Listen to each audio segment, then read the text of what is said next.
Thank you, Sandra, and we will record the meeting for future reference, and we'll put it on our YouTube channel. For the polls, you can go to slido.com and enter the number that you see on the screen, 197736, and you will get the questions in the questions I prepared. Okay. So welcome everyone. I'm Martin Vieira. I think I've discussed with some of you. I'm the national contact point for the European Innovation Council program at the Malta Council for Science and Technology. I'm also national contact point, or NCP, for the other two Pillar 3 programs. I think I saw some of you last week in our webinar on European Innovation Ecosystems, and also EIT, European Innovation and Technology Institute. So if you have as well any interest in those areas, I'll be happy to assist you. Just a few, I think you're all on mute, and I'm super familiar with these meetings. So yes, please keep your mic muted during the presentation, just in general, but feel free to interrupt either in the chat box or raising your hands if you have any questions. Even as we go along the presentation, I'm happy to stop for questions, but we'll have a small space in the end where we can you can ask your questions. And of course, you have my contact details right here. You can take note of them, but we'll also share these slides after the call. So you'll have my contact details, as well as some other useful links and information for your reference.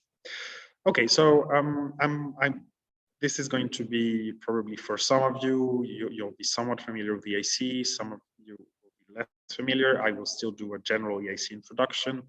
We'll have a small brief look at the results for last year.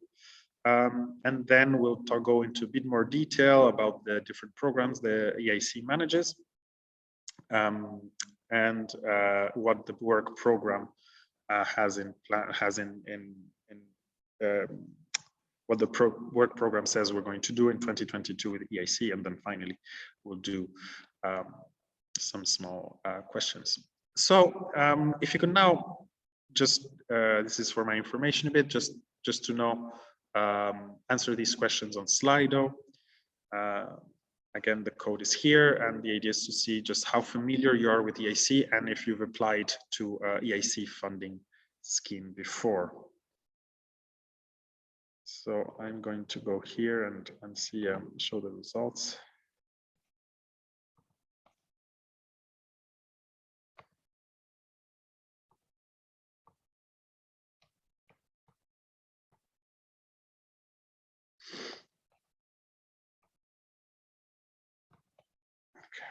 Here the results, but I'm not sure. Okay, we're starting to get a few answers, so thank you. Seems we have a bit of a mix. Some of you are very familiar. For those of you who are very familiar, I think well, you know, oh, sorry, I can share the link to the you can go to slido.com and enter code 17736. Okay, so we have a bit of a mix. So for people who are very familiar, some of this will be a repetition, but for sure there's going to be some new elements. That on one hand, and also you know, so if you have very detailed questions, feel free as well to reach out afterwards, and we can set up a one-to-one meeting and discuss your needs. And I'll leave this one here, which I will come back to later. But so I'll get started just with a brief overview of oh, sorry, no, I need to show you like this.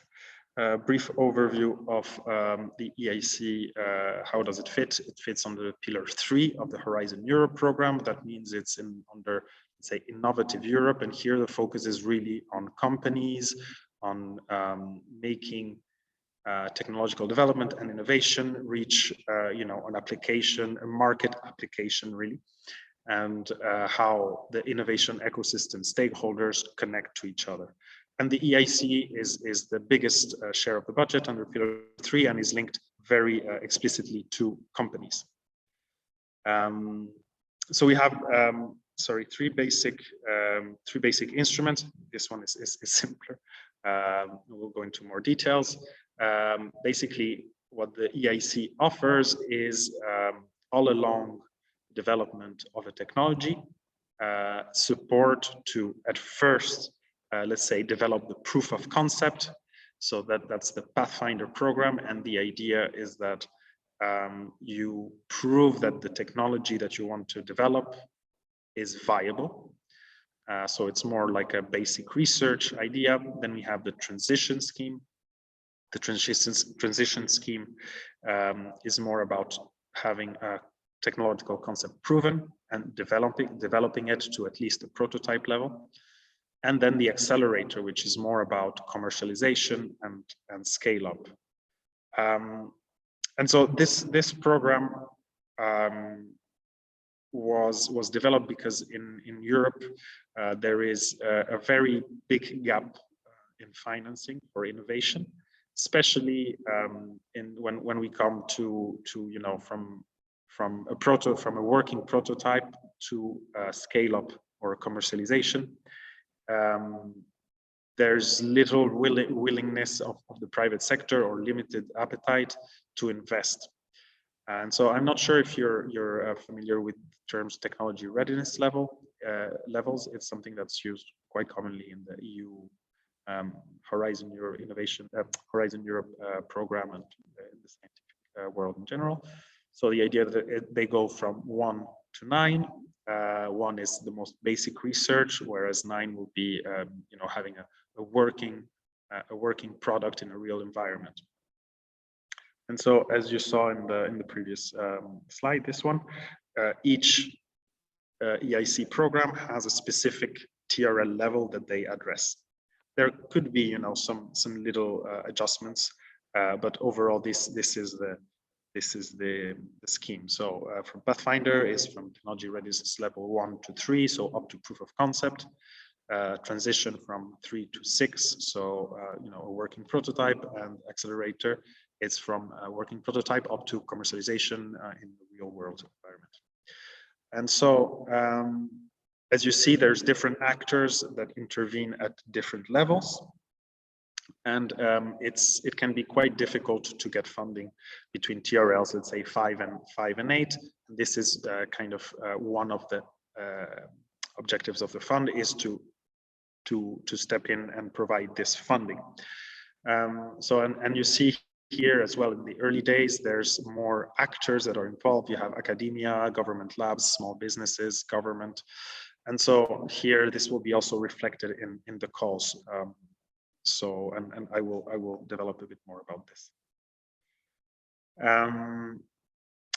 Then I have another question here.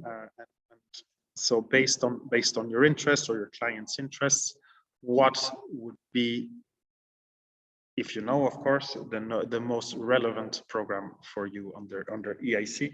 Well, it would be something to support the initial technological development, more of the transition, let's say from proof of concept to prototyping, or more from prototyping to commercialization.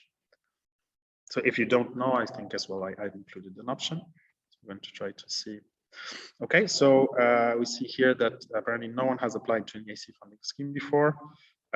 Last year was a bit wild for EIC. It was a new year. And we'll go over that in a minute. Okay, I'll just leave a bit more time to people to answer the slides, the poll, sorry. And in the meantime, I will continue the next couple of slides. So we had in 2021, so it was EIC was a new program in 2021. So things were a bit bit hectic in the sense that the processes for awarding the grants and so on were longer than expected, and this created a backlog. This backlog still exists, but the Commission is basically taking all the necessary steps so that it doesn't happen again. So this backlog of proposals will not happen again, and it should be all caught up by second quarter 2022. We're trying to get a more precise date, but this is for the moment, it's the timeline that we have. Part of the reason for the backlog was a very large number of applications. We had over 5,000 short applications submitted, and this is, you know, normal or to be expected since the program was new. Out of these 5,000, about 1,800 applicants were invited to prepare full applications. Then about 330 companies were invited to interviews, and finally 164 companies have been selected for funding. And this has been quite a large funding. With only for Accelerator, we had 991 million euros funding, out of which about 2/3 were investment and 1/3 was grants, non-refundable grants. Another thing that was done last year, and this I'll go over it again. It's the award of seals of excellence to companies that are not funding for X or Y season. So it's companies that are selected or that reach at least the interview stage, but that are not funded, either due to companies that don't wish to continue the process, or that they arrive into the full application, but there is not enough budget. And so these companies are awarded a seal of excellence. And the idea is this is a public recognition that the idea is good and should be funded. It's only not funded by the European Commission. And so the idea is that it serves kind of as a presentation card for other investors. So something else about last year, and for you as applicants, this can be, you know, it can look a bit discouraging if you see 5,000 short applications for 164 selected companies, and, you know, just in abstract, it is a bit of a, you know, of a tough number. But you have to consider that it was an unusually large amount of applications since it was the first year. So we expect that they will be much lower. Probably around half the applications this year. So the percentage and the same number of companies selected for funding. So the success rate will go up. And secondly, there's much more clarity about the program. So the applications will be lesser number, but also they will be of better quality. So the funding rate will increase. And here's what I mean. Here you have the breakdown by countries, and for the Accelerator in 2021. And so we see, for instance, Spain applied a lot, Israel applied a lot, as well France and Germany and Netherlands had really, as well as Italy and Sweden, a lot of applications. So we're expecting that this is going to improve somewhat next year. I'm just going back to the slide for a minute. Okay, so we have basically interest in all three programs. So now I will start talking a bit more about the 2022 program and go over the specific funding opportunities. Okay, so in 2022 we have an increased budget. So we have just over 200 million euros more than last year, I think. For EIC Pathfinder, we have 350 million. For the transition, we have 131 million, and for the Accelerator, 1.16 billion. So as you see, the Accelerator is really the lion's share and the most important part of the program, and it makes sense because of the rationale. The Accelerator is that final step where commercialization is most critical. And we have some some deadlines available now. So there's the first one in May for Pathfinder Open, in October for Pathfinder Challenges, again in May for Transition, and in September as well for both Open and Challenges. And Accelerator, we have, so the short applications are ongoing, but in March we'll have a first cutoff for the full applications if the companies have been invited to submit a full application, another in June and another in October. And this is for both Open and Challenges. We have some changes in the work program. For the Pathfinder, we have an improved rebuttal process. So this is the way which if a company does not agree with certain comments made, they can respond to those comments specifically and submit this to the jury, and the jury will have to reconsider this specifically. And so if the issues are addressed, this could open the door to funding. For Transition, we have a bit more clarity on the eligibility of the consortia in the work plan. And for Accelerator, we have a better resubmission process, and the Seal of Excellence automatically awarded to all companies who attend jury interviews. So even if they're rejected, they will be automatically awarded unless the company doesn't want to. And another thing that's been included is a pilot for equity investments of over 15 million euros. I'll go over this in a bit more detail. And finally, more support for women innovators. Okay, so I'll start presenting the EIC Pathfinder. Basically, the idea of the Pathfinder is to fund research to develop the scientific basis to underpin breakthrough tech. So if you have an idea and you say, I think I can use this technology to implement this idea, well, you need to prove that the scientific basic is sane, you know, that it works. And so this is what EIC Pathfinder tries to do. We have two modalities, Open and Challenges. So Open is a bottom-up approach, any field of science, technology, or application without predefined thematic priorities. And the Challenges are top-down, challenge-driven portfolios of projects approach. So the idea is that to support proposals with predefined thematic areas and that address specific objectives. This is the case for all three programs. You have an open and challenge modality. And again, the challenge modality is always like that. There is a specific challenge or problem that is selected, and a number of projects will be selected to respond to this challenge. And so this has, you know, leads to some considerations in the evaluation part. I won't go into detail into challenges today because there's about 10 of them, and we'd spend a lot of time. And so what I will ask you is if you have any interest in any specific challenge, that you take note of these challenges, and then you can contact me, and I'll be happy to support you getting, you know, more detail, more information.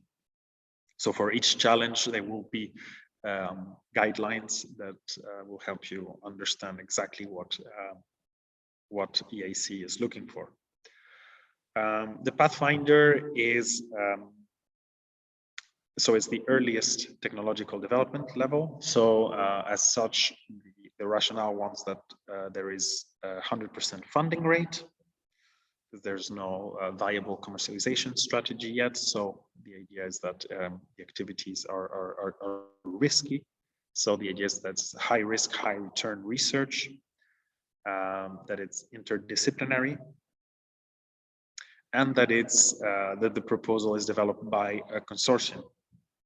So here the usual EU rules apply.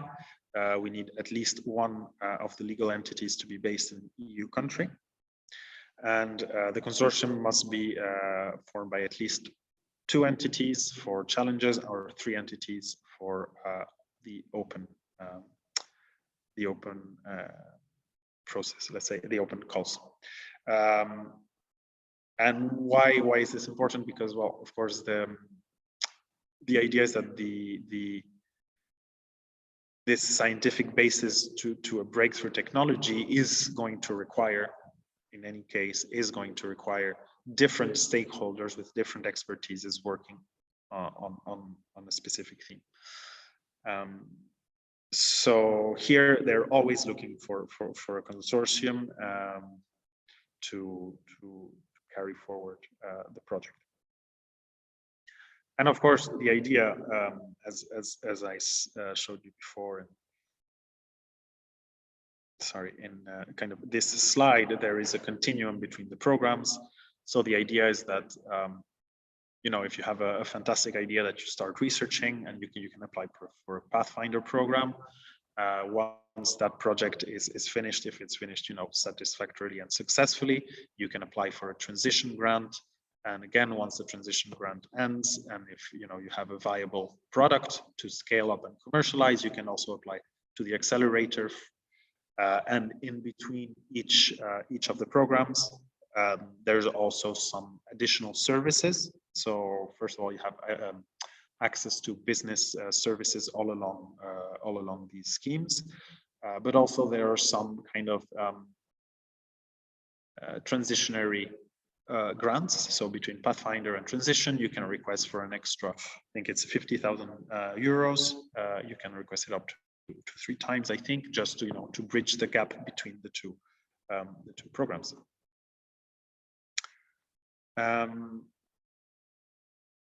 So for the challenges in EIC Pathfinder, these are all the challenges for 2022. I mean, you'll have these slides, so you know, if you have any one challenge in particular that is interesting, just you know, just remember which one it is, or select it, and then you can let me know, and we can look at it in more detail. So we have one theme about carbon dioxide and nitrogen management and valorization. So the idea is to increase the N and CO2 cycle efficiency, introducing novel management and valorization practices to reduce emissions. So here, you know, it could be about the nitrogen cycle within agriculture, and how any renewable energy supported technology could, for instance, reduce leakage of nitrogen into water bodies, for instance. And so here, usually the challenges are quite focused on a goal. So you have some flexibility as to, you know, what your idea could be. The second one is mid to long-term systems integrated energy storage. So the idea here as well is a technology that can be competitive to store electricity from days to months, and therefore like that is available to increase the flexibility of energy systems. Then we have a health theme, which is cardiogenomics. The idea is to address existing gaps in diagnostics and treatment of cardiovascular disease, and pave the way for novel therapies for the main cardiovascular disease conditions. We have a fourth topic, again, on health, about healthcare continuum technologies. So the idea is, again, low technology development levels. So the idea is to have you know, proof of concept of technologies for unobtrusive monitoring of human health with continuous and personal imaging and sensing modalities. So this is all these as well. All these challenges are kind of based on a vision set 15 years from now, and what we need to develop today to reach this vision. So here the idea is linked to personalized medicine, and to the fact that it's very inefficient to go to the doctor when we're sick. That we should be able to continuously monitor our healthcare to prevent issues rather than let them arise. The fifth theme, this is more digital. We're going into the digital realm. We have DNA-based digital storage. You might have heard about those in the news. It's been done, but it's still super early days. So the idea is to explore scalable, reliable, high throughput approaches. So high throughput that you can read and write quickly for using DNA as data storage. And as well, issues of how you implement read, write, edit operations on synthetic DNA.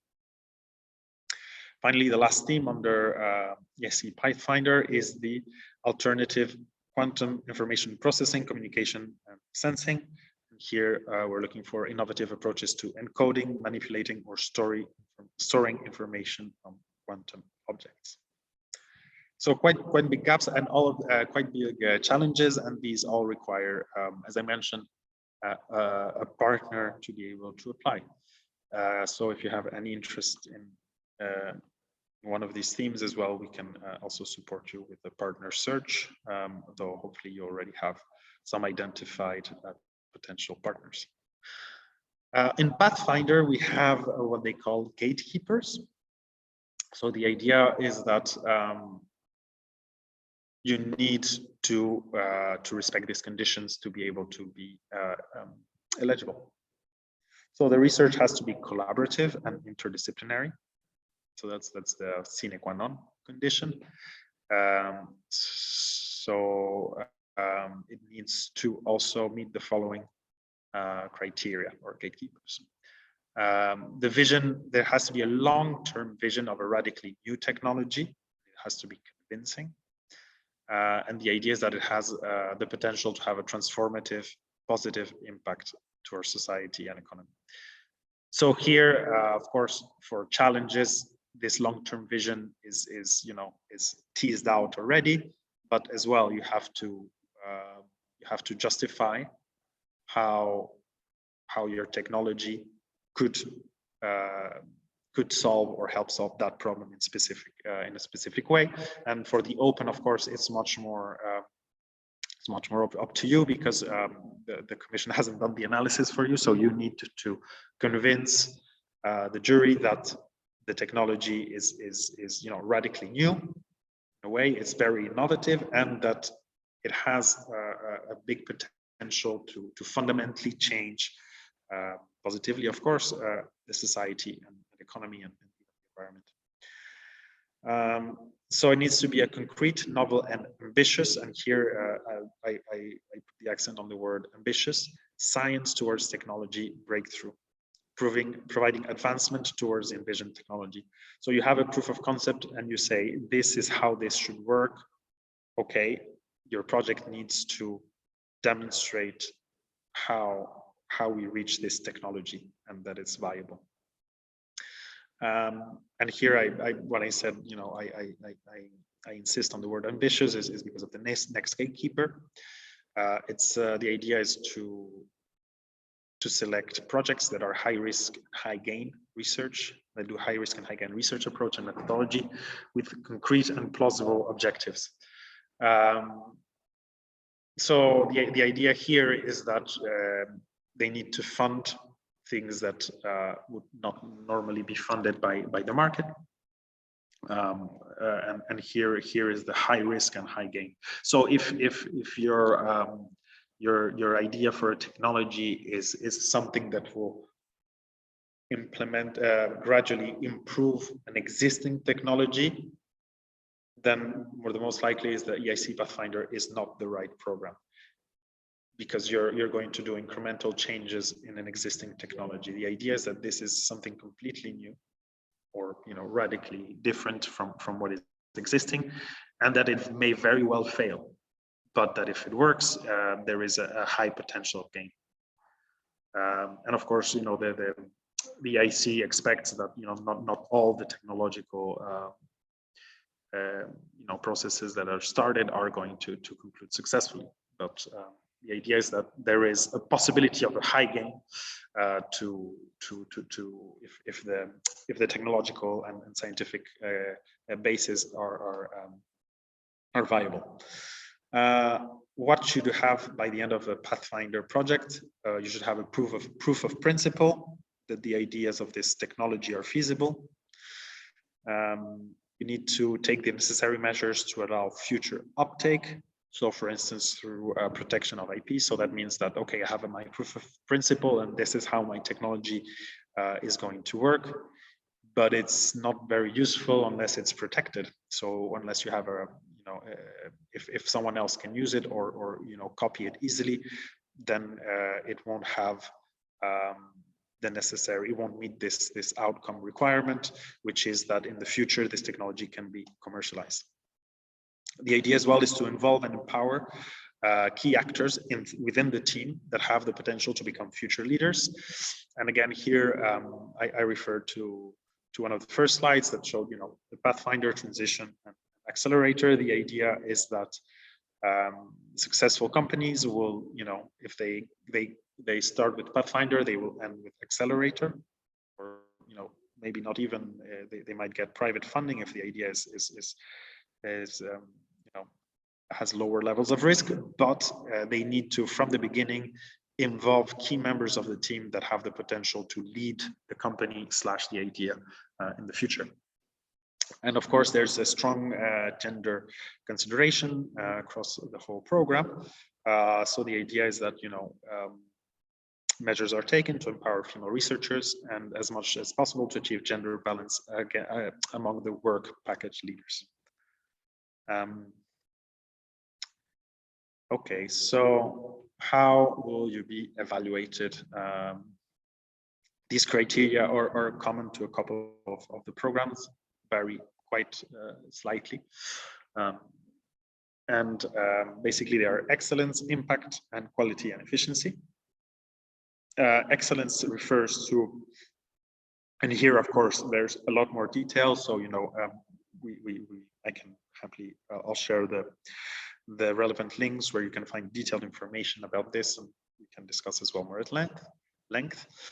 The excellence criteria refers to long-term vision. Is it convincing? Is it viable? How you justify the science towards technology breakthrough? Again, is it a plausible path, or are you just hoping that things will work out? What are the objectives?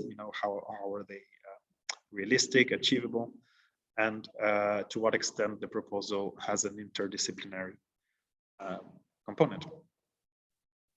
So they will rate all these different aspects over 5 points, and you need to have at least 4 over 5 points to be considered. So that's the threshold. If you're below the threshold, your proposal is not considered. And even if you're selected, you might, it might not be, being over the threshold does not guarantee you funding necessarily. Here is the first stage, so it does guarantee an interview. But basically, depending on the number of proposals, some proposals that are above the threshold might not be funded because of insufficient budget. But you need at least 4 out of 5 to be able to be considered. And the weight of this variable in the evaluation criteria is 60%. The next criteria is impact. So how do you formulate your long-term impact? What sort of innovation potential your idea has, and how you plan to communicate and disseminate. This criteria has a threshold of 3.5 over 5 and a 20% weight. And finally, the quality of an efficiency refers to the quality of the consortium, how well you've constructed your work plan. Is it coherent? Are you mitigating risks? And to what extent you effectively allocate resources? So not only financial, but also human resources. So here the threshold is a bit lower, 3 out of 5. Because it's more something about these are things as well that can be tweaked at the moment of negotiating the grant agreement and so on. So this can be improved so that the threshold is a bit lower, and here the weight is 20%. We have 2 slightly different evaluation procedures. So we have the submission of the proposal, a first in evaluation by individual experts remotely. And here, for instance, it might be the case that they have some negative comments, and here we start the rebuttal phase. The rebuttal phase gives you a possibility of answering very specifically the comments of the individual jury members, and these comments and the full proposal can be transmitted to the evaluation committee, and this is where they will decide on which proposals get funded and send feedback to the consortium. For challenges, there is no rebuttal phase, and the reason for this is that basically all the challenges themes are very well dominated by experts, so they really know what they're talking about, whereas the open one, it can happen that the necessary expertise is not there, or there is some expertise but it's insufficient. So it's necessary that the actual experts in the technology, who are the people preparing the proposal, can comment and justify their proposal. But for the challenges, since there's going to be so much expertise and a very clear vision already of what needs to be achieved, the experts are able to very accurately say, criticize or critique a proposal. So there's no rebuttal phase in the challenges. So the evaluation procedure can last, I mean, it depends, but times are variable again, and it's rare that there is a commitment timelines for these procedures, but we expect that it's about less than a month, about between 20 and 30 days for this from the submission of the proposal, and the full, let's say, the full process timeline would be more aligned with some 5 months from a proposal from initial proposal to full proposal acceptance or rejection, and then another 3 months for grant. So 5 to 8 months if the proposal is successful.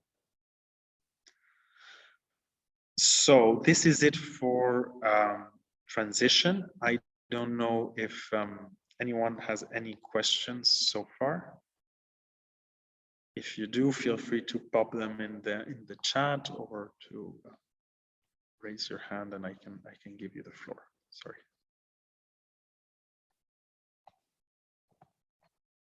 Okay. In this case, I'll continue. We'll leave the questions for the end. I think we're doing, well, actually, I think we're a bit ahead on time. So I will just continue with EIC Transition. So the transition, as I mentioned, is more about going from kind of a proof of concept to a working prototype. So from thinking, okay, this is how my idea will work, to actually showing and implementing this idea that's working. So translating research into innovation, really, that's the aim. Here we have a more limited budget. We have 70 million for the open transition and 60 million for challenge transition. Here as well, there's it's considered there's a quite high amount of risk in these in this step of the way of the technological development process. So we're not reaching commercialization or income generation by IP or anything. So the idea is that the funding needs to be complete, so it needs to cover 100% of the costs. And we have up to 2.5 million euros per project. And I'm sorry, I think I forgot to say, in Pathfinder for the open modality, we'll have up to 3 million euros per project, and for the challenge modality, up to 4 million euros per project. For EIC Transition, we have the same deadlines for open and challenges, which is the 22nd of September. And here it's a bit more flexible. I mean, I wouldn't say that it's flexible. I would say that it depends on, they realize that it depends on each case, really. So you need to justify whether you apply as a single beneficiary or as a consortium. So if you're much closer to, let's say, having to the commercialization, but still in a transition phase, but you can justify that, then you can implement the production or scale up without needing any additional investment, or maybe that you will, but you don't need any additional partners. You might go for the accelerator grant. In this case, you can apply as a single beneficiary. And here, of course, because the accent is on commercialization, if you apply as a single beneficiary, so you need to justify that you don't need anyone else, let's say, so that the research aspect is either completed or you will finish it in-house.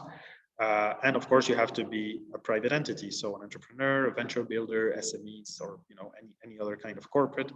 Because if you're a university that's applying for a transition as a sole beneficiary for the program, it doesn't make much sense, because the university is not going to commercialize. It's not in the aim, in the vocation of a higher education institution to get into business. So if you're going to apply by yourself, you need to be a private sector entity for profit.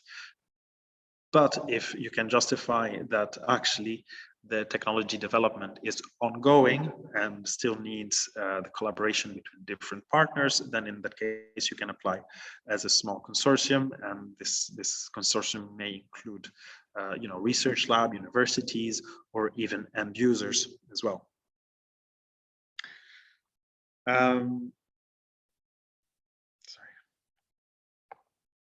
Okay, so there's different types of transition, and this is linked to what I was saying before. Transition to technology. The idea here is to advance research up to TRL 5.6. So the idea here is that the technology needs to be matured while also improving market readiness level. Here, one of the advices of EIC is to make sure that the market readiness level, even though you have to, if at some point you have to focus on technological development, do not leave the market readiness level on the side, because it's a fundamental part of your product in the end. The second type of transition will be a transition to market, and here it's the case of a single entity I was mentioning. So this is a SME or startup that wants to mature both the technology and the market readiness, but is quite close. And then finally, the transition to entrepreneurship. And here, the idea is to take existing, results that might have not been in the initial scope of work, but that could serve as a basis for a new product at fairly high TRL level, and that the technology is already proven, so this could be quickly commercialized with the right seed financing. So depending on what kind of transition to innovation you want to do, this can be the right tool. Usually it tends to cover all the different cases of these technological readiness level. So here, one thing I'd like you to keep in mind is that market aspect. So the transition already starts incorporating market aspects. It's a bit of a particular instrument in the sense that it's limited to applications based on results generated by existing projects, or I would say concluded projects that were funded by the EU. So basically, If you just have an idea and that idea is at TRL 5, 6, and it has never been funded, then transition is probably not the right instrument. There are other instruments that might be useful, and I'm happy to guide you with this, because they will only fund results generated by EU-funded projects in the past, and not all of the projects, but these in particular, EIC Pathfinder projects, including the pilot, as well as Horizon 2020 FET programs and flagship calls, ERANET projects under the FET work program, Flagera, Contera, Chistera, and ERC proof of concept projects. So here, something that's interesting is that they do not limit the call to project beneficiaries, but to project results. So that means that, for instance, let's imagine that you are, there's a corporation, a company that wants to develop a technology that was initially researched under EIC pilot or the FET open program. And you can imagine that the IP is sitting with a university of, let's say, University of Malta, just to pick one. But the university hasn't really done a lot with that project, and so the corporate could approach the university, negotiate with the university to have the right to use the intellectual property generated by the past project. And here, with having this right to use the IP or know-how generated in the initial project, they can submit a proposal for EIC transition. So here it can be interesting to revisit existing, let's say, past projects. I'm working on getting a full list, consolidated list of the projects of the projects covered by transition. I have some ways of finding it, but they're a bit convoluted. But the idea is that if anyone is interested, I'm already working on a solution to get kind of a panoramic view of the past projects that are eligible. And here, eventually, you could also browse the existing those technologies and get in touch with the project coordinators to work on a proposal based on their IP. Okay, regarding the challenges, we have about 60 million for 3 challenges, with about 4 million per project. So we're talking about some 15 projects being funded. The first one is green digital devices for the future. So we want to improve or solve even issues of energy efficiency, as well as address issues of non-critical and non-toxic materials. As you know, our digital devices are very difficult to recycle, and they use a lot of toxic materials or very sensitive materials that are either hard to source or sourced from war zones and so on. And so the idea is to improve the sustainability of the digital devices by reducing this use of non-critical and by increasing the use of non-critical and non-toxic materials, as well as ensuring circularity and recyclability, and also finally while improving all these, maintain performance and miniaturization, or even improve it. So this is again part of quite a long-term vision. The second challenge is the process and system integration of clean energy technologies. So the idea is to facilitate the selection and integration of renewable fuels technology into energy systems. So it's not just about designing a new wind turbine, although that could be part of a bigger project. But the idea is how do these renewable energies, and here in fact it's renewable fuels, so it's a bit wider, how do they integrate into the wider grid for the best potential of these technologies? So here as well, that's could be an interesting challenge for Malta. And the third one is RNA-based therapies and diagnostics for complex or rare genetic diseases. So the idea here is to go beyond state-of-the-art RNA delivery methods. I won't get into the detail because I'm not so familiar with the technology. The idea is to validate novel mRNA therapies and as well novel RNA-based diagnostic and predictive biomarkers. So again, feel free to reach out in the work program. There will be some development of these challenges, but as well, depending on the dates, they will issue guidelines. They will develop much more the outcomes and the types of technologies they're looking for.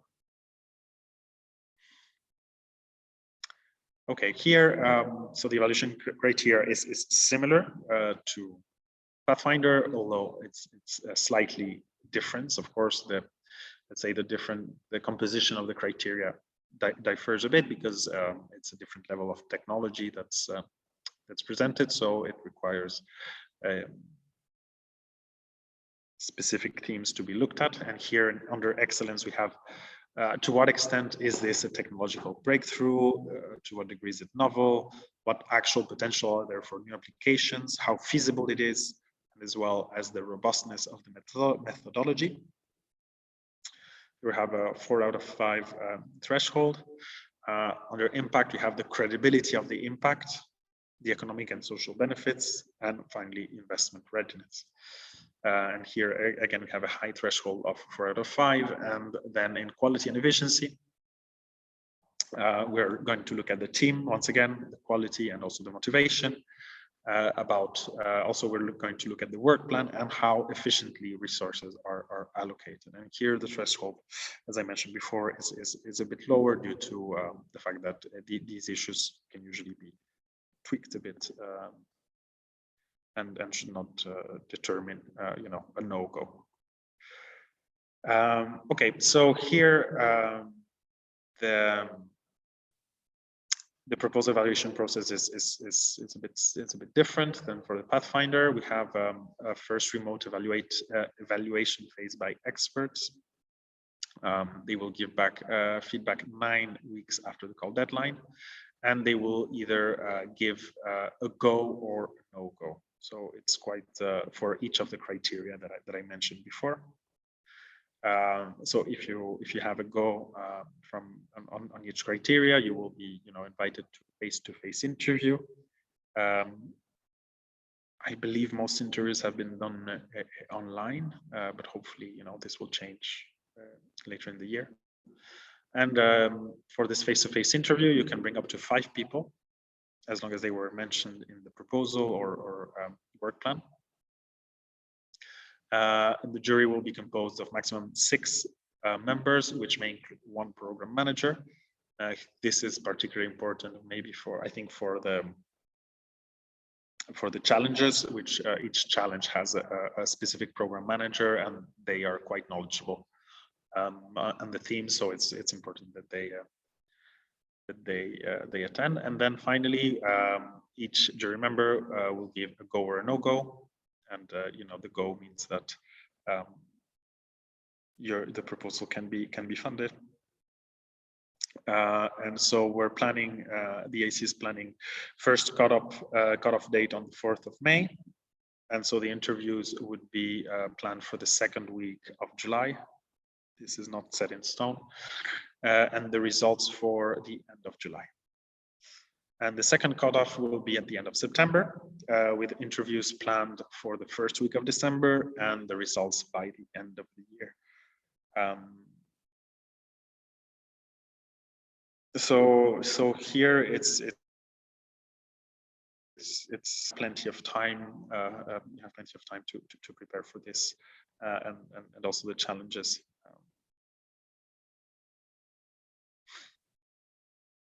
I don't know if there are any questions on transition in particular.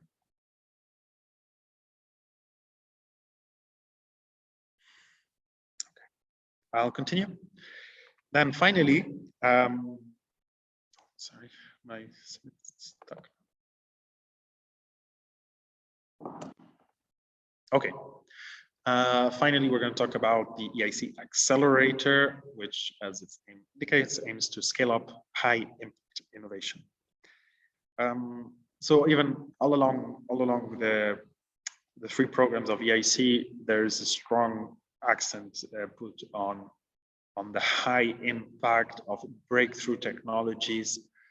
So here is something very important if you're planning to apply, or if you have clients that plan to apply, is to assess to what extent you know, the idea is a breakthrough idea.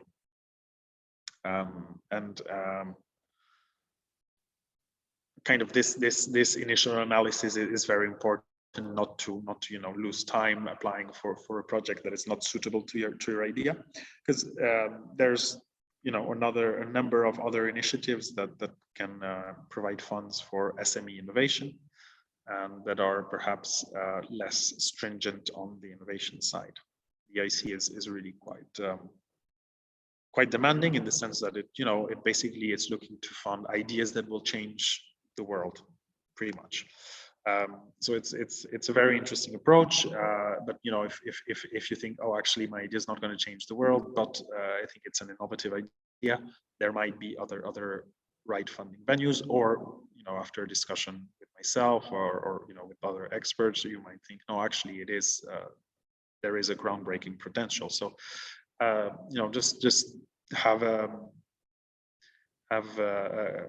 thought about, you know, what you'd like to present, and feel free to reach out to me to discuss your plans.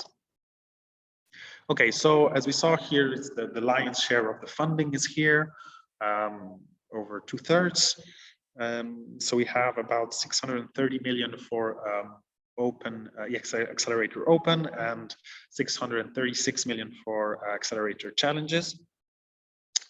We have a permanently open short application window. So you know, you just need to go on the website and apply. And then we have a few cutoff dates for full proposals. So if your short application is successful, you'll be invited to sorry, to present a full proposal. You'll have about usually a year from the time you're invited to submit. So you should have plenty of time, but there's some cutoff dates depending on when you submit that will determine when you have the interviews. So the first one is the 23rd of March, with interviews planned for 10th to 20th of May. The second would be on the 15th of June, and with interviews from 12th to 23rd of September, and on the 5th of October, with interviews on the 21st of November to the 2nd of December. These are all by the end of the Brussels working day, so 17 hours, 5 p.m. In Brussels. So before 4 p.m. you're good, but of course never try to, if it's time sensitive, never submit in the last hour, because you know, it's guaranteed that the system will block and you won't be able to do it. So always plan with a bit of time. But the good thing is that the short application is continuous, so you know, you're able to easily do the, let's say, the easiest part of the application. You can do it at any time and at your own pace. Here, as I mentioned, the accent is on commercialization. So that means that they expect that there is some funding capacity from the applicant on one hand, and that there's also some commercialization perspective. So there is a perspective of generating revenues, or already being generating revenues for a number of products. And so because of that, they will ask for 70%. So there will be a 70% funding rate, sorry, which means that the company needs to put the other 30%. Here, sorry, I left the content from the other slide, but it's only for single beneficiaries. Small consortiums cannot apply. And so you can get up to 2.5 million per project, and this is the grant component. And you can also choose to request an equity investment from 0.5 to 15 million in equity or quasi-equity investment. So, you know, convertible loans and other kind of instruments. And as I mentioned, I think this is going to be hugely relevant for any of the attendees, but there is this possibility of requesting more than 15 million euros equity investment. They are piloting this this year, and it will be limited to certain conditions on one hand, and also limited to a part of the project of the budget, so that it doesn't you know, eat up, so that a few big investments don't eat up all the available funds. So different types of funding mechanisms here under Accelerator. As I mentioned, you can only request for a grant. So if you say, okay, I need help to reach TRL 9, but once once I'm there, I have sufficient financial means for deployment and scale up. And this, as I mentioned, could be a company that has already revenues from products, or that can commercialize a product very quickly. And here they can only request a grant, saying we only need the grant portion to take us to that scale up need. But of course, you have to justify it. You can request investment only. So you have high risk innovation, but that is, you expect it will generate revenue very quickly. And so you don't need a grant, a non-refundable grant. You just need someone to come in and fund with equity this high risk innovation, because maybe the private sector does not have the risk appetite for your investment. And this is kind of precisely why the EIC Accelerator is here, is to kind of fill this gap with from the private sector. Then, of course, you can apply for both. You can apply for grant investment if you need support for TRL, as well as for TRL development 5 to 6 to 8, up to deployment and scale up, which is TRL 9. And here, I mean, of course, every process of investment is, well, 2/3 of them are bespoke, or, you know, tailor-made. So it will depend a lot on the situation. Only about 1/3 of companies were able to use a standard investment vehicle, you know, like image shares and so on. And the other 2/3 had to work out a specific deal with the Commission. So do expect that if you're going to go after investment, it will be something that's tailored to your specific needs. And then another way of requesting the funds is to request the grant first. So you will want an investment, but you need to carry out still significant work to demonstrate in relevant environment your product in relevant environments, and to assess its commercial potential. And once that's done, you will request the investment. So this is somewhat an evolution that's from last year. I mean, I think most of these cases of figured already existed, but the idea is that now this is much more streamlined and easy to select one of these options, and the idea is that the time to grant and the time to investment is shortened each time, no, and the process is improved. So this year is already expected to be much smoother, and like I mentioned, you know, the Commission is expected to catch up on the backlog in the next 2-3 months. Regarding the challenges, we have 536 million for 2 challenges. Okay, so the first one is quite wide. Really, the 2 here are quite wide challenges. The first one is technologies for open strategic autonomy. So, open strategic autonomy touches a lot of things. As you can see, we have space tech, critical security tech. So that's, digital, innovative financial and payment. That's fintech. We also have quantum, new applications of quantum, sustainable and innovative approaches to critical raw materials. Again, here as well, linking with the transition theme about, green electronics. Strategic healthcare technologies, and here again as well another sub theme linked to the pharmaceutical industry about components, technologies, and systems. So here, there's quite a big range of ideas that could fit this challenge. And of course, if you're interested in this, we can again, we have to look a bit more specifically at the challenge guidelines, so that you can be sure that it's a good fit. And then technologies for Fit for 55. It's not an age; it's Fit for 2055. So the idea is that Europe needs to prepare for climate change and for having, for meeting all the EU and national commitments on GHG emissions and so on. And here we're looking at higher clean energy conversion and use. Conversion and use. So, it could be about efficiency, it can be about a lot of things. Decarbonization of hard to abate industries. One notorious one here in Malta could be, the boating industry, which tends to have fairly high emissions.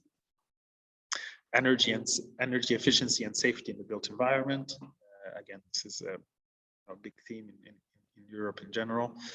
Zero emissions mobility, climate neutrality in land use. Again, water, gas, and indoor air management and monitoring, and green digital tech for energy system integration. So you see a lot of common themes. Let's say that thread along even Pathfinder, Transition, and here, but they're addressing different stages of technological development and ultimately, reaching to similar overarching goals. So these two challenges I like a lot because they're quite, they're quite wide. So I think they're very interesting for a number of stakeholders. So who can apply? So this is a program targeted to SMEs. So mid-caps can apply. Mid-caps would be from 251 to 499 employees. They would be able to apply to this program, but only to the investment component. So the grant component is limited to SMEs only. Again, SMEs, you all know what an SME is. If you want to submit and you have a doubt if you're an SME because you have a very big turnover or one employee too many, reach out and we'll go into details what the SME definition is and whether you fit it or not. And if you're a mid-cap as well, for the accelerator, it's not an issue. It's just that it limits you to the investment component. But being a company with hundreds of employees, they expect that you have some capacity to invest in developing your products. So the short proposal is about a 5-page proposal summary with a pitch deck of up to 10 slides and a video pitch of up to 3 minutes by 3 of the people integrating the team. There's an invitation to prepare a full proposal. If successful, the answer comes within 4 weeks. So, again, quite an agile turnover, and again, expected to run much more smoothly than last year. Regarding the deadlines already mentioned, one is 23rd of March, one is on 15th of June, and one on 5th of October. We skipped a full proposal deadline in January because, well, essentially because the Commission was basically ran into some delays in approving the 2022 work plan, which was approved 2 weeks ago. Yes, 2 weeks ago. Which is why I organized this event to kind of bring you the information as soon as possible.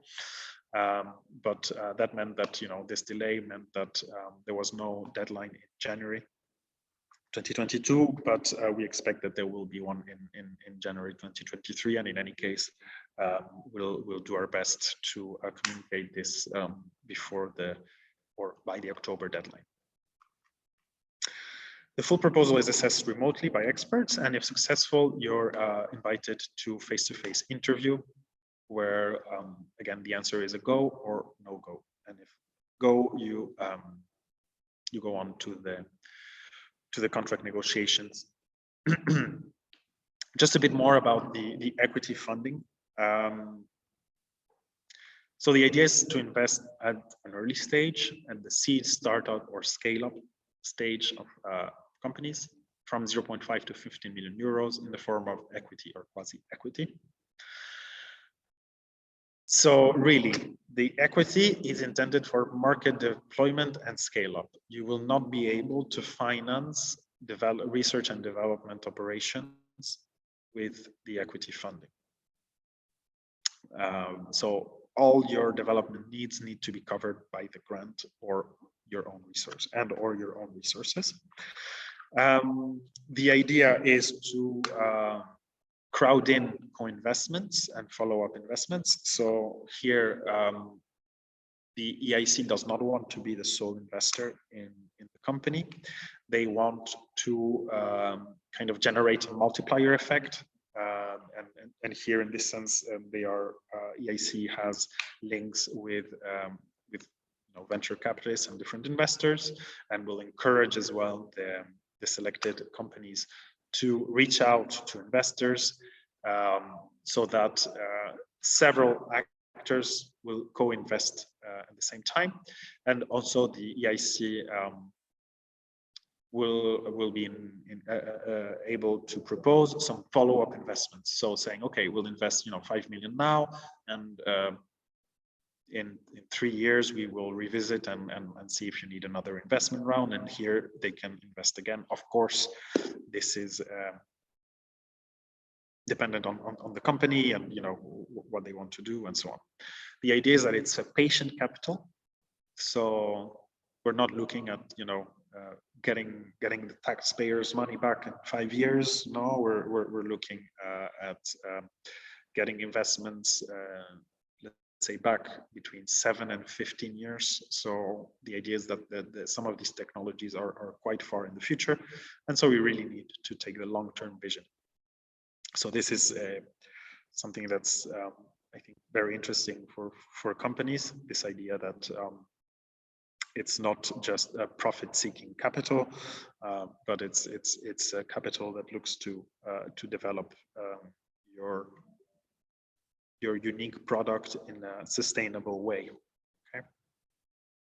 And usually the EIC will not want a majority ownership. They will look for minority ownership stakes from 10 to 25%, but will consider a blocking majority, so over 50%, if a company has an idea that can be of critical importance, strategic importance for the EU.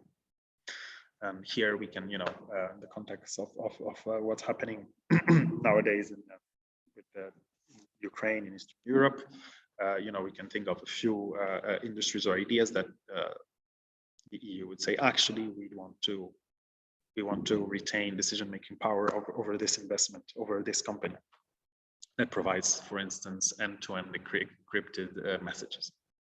It's just an example. And a little bit more about the equity funding. We're in a transition period, so it's a bit all being defined still, but basically the equity funding is managed by the EIC fund. The European Investment Bank is an investor advisor for the EIC fund. EIC fund is independent organization, and the idea is that they will, in the future, this year, the EIC fund is only managed by EIC and the European Investment Bank for 2022. Okay, but what they want to do from 2023 is to integrate in external investment partners in the fund decision making.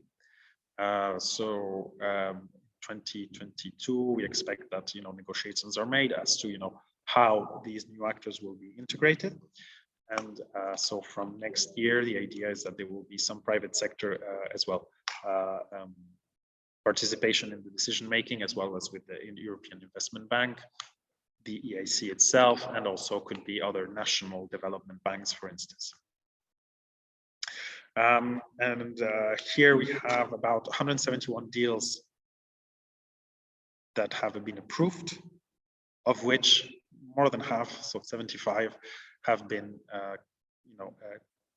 made concrete through investment agreements.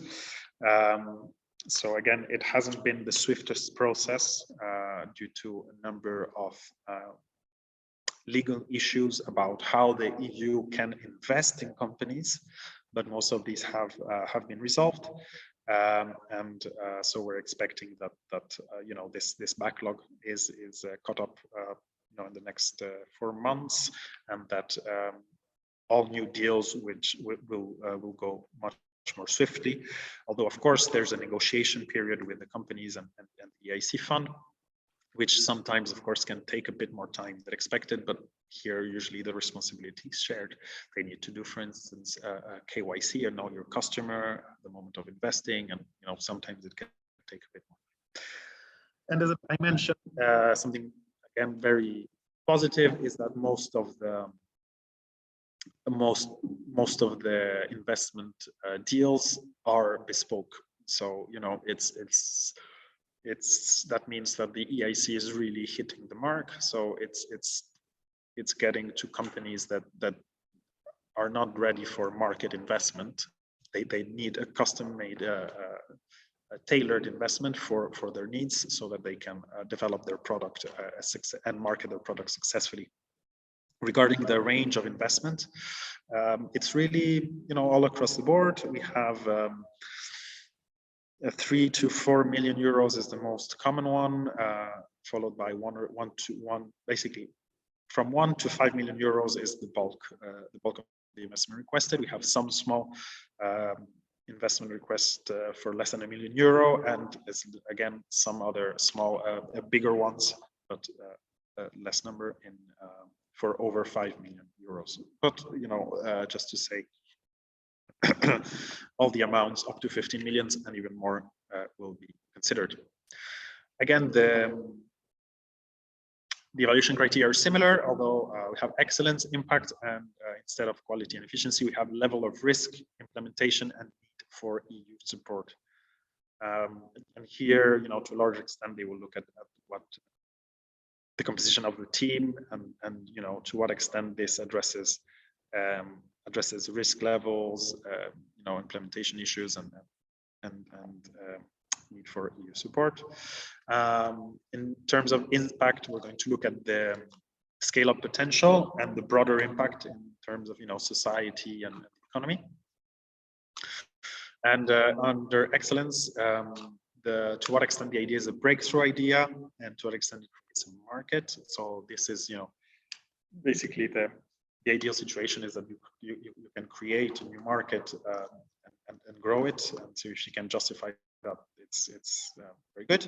And the timing, how does the timing work out? And here for each of the criteria, you'll get a go or no go. So it's a bit easier, simpler than the threshold method. So again, here just to go over the process very quickly, the idea is to have a disruptive or deep tech idea with the potential to scale up. So you submit the short application to be assessed by remote evaluators. If it's successful, you'll get help to prepare a business plan. That's one of the requirements of the full proposal, and to draft the full proposal with an AI tool. This is something you will get specific training to do. The full proposal is assessed. Then you get to pitch the innovation in front of the EIC jury members, and then if selected, you have to negotiate and sign the grant agreement. And in case of the investment component, you have the due diligence and compliance checks of the process, and finally to sign the investment agreement. So this is much clearer much clearer than last year. And so these criteria were for the short proposals and for the full proposals. In addition to what I already mentioned in the short proposal evaluation, they will also look at tech feasibility and IP issues, so intellectual property. So to, is it well protected, etc. And for this, the Commission has a tool that allows them to determine what patents exist in a specific area.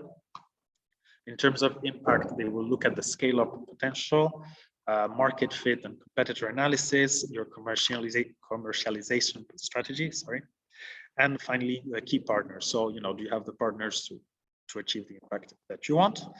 And in addition to the team and the full proposal, they will look at the milestones you propose. So, how are you going to define key steps of the project, the risk level of the investments, and to what extent you are mitigating risk. And here again, there's no, not a grade, but rather a go or no go. Regarding the negotiation process, it's only for the grant component at the moment. They will check the SME status. They will check, the legal entity, the ethics self-reporting, and the security review.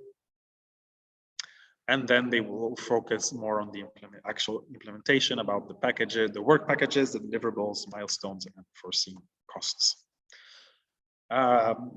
This is really great, actually, the way they are approaching project management and monitoring. So the management, the idea is that it will be milestone based. So we have very well-defined milestones that allow a proper assessment of the process, that are linked to technology readiness levels achievements, but you can also propose new ones. And basically the duration of the grant is the idea of the grant ends when TRL 8 is achieved. And there will be, of course, also a commercialization milestone for grant only or grant first, when you say, I need to develop first up to TRL 8 before I get the investment, before I'm able to scale up. It has a little bit of some further conditions that it needs to be, and the commercialization milestones need to be 6 months before the end of the project. So the idea is to have a bit more time to assess deployment perspectives and capabilities.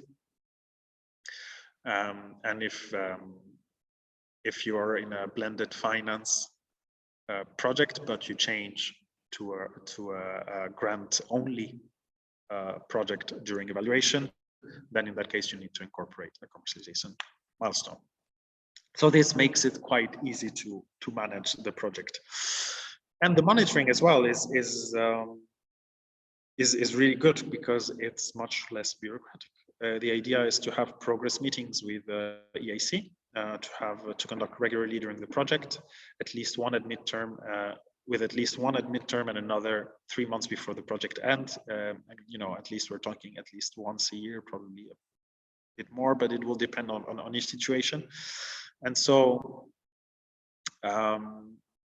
the progress meetings, as they call it, will be linked to the release of pre-financing, but there's not reports or cost declaration as such, but rather a statement of the use of the previous pre-financing and some time issues. So really the reporting is reduced, and it's really a more agile way, and I think private sector friendly.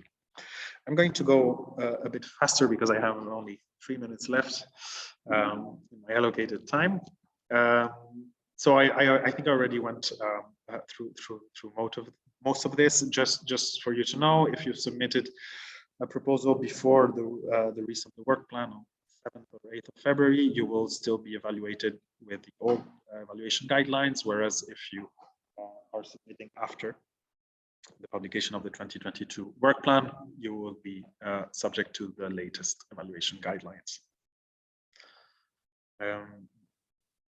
Okay, this was just to show you the rebuttal procedure at the accelerator stage. So if you have a no-go, you can resubmit with your comments on the rebuttal comment box, and here you resubmit the full proposal. And you know, it could be that now your proposal gets a go. And however, if you get a no-go at the interview stage, you can again either reapply at the full proposal stage at the prior stage, or if offered by the jury, you can directly resubmit a new pitch deck if the jury members think that is enough.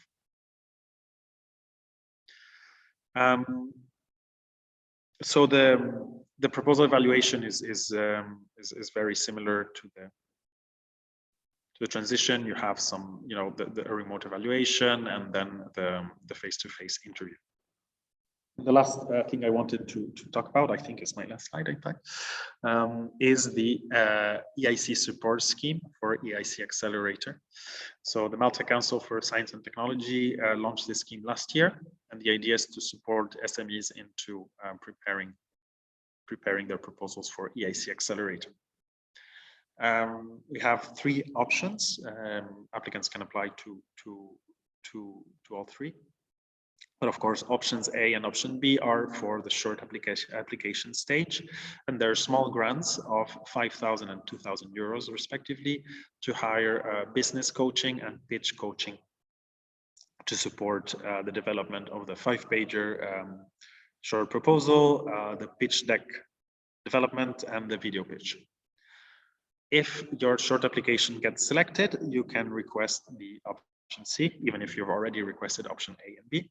And here the idea is to provide up to 10,000 euros to hire a consultant or an expert to help you with formulating the full proposal, constructing the work plan, budgeting, market research, and business plan, and so on. So these are really their small grants that are meant to really increase the chances of anyone who thinks in applying it to the EIC Accelerator. So do feel free to reach out and ask for more information about this. You can also find the full description on our website. And here I will leave all the relevant links. These are all linked so that you can later check out on your own. We have the EIC support scheme, the new work program, and as well the portal Cordis that will help you find existing projects, let's say past funded projects that could be eligible for transition. And finally, our Horizon Europe Malta social media. So it seems I just went over very, very slightly. So I'd like to thank you all for listening for this long time, and ask if you have any questions, and feel free to take the floor or write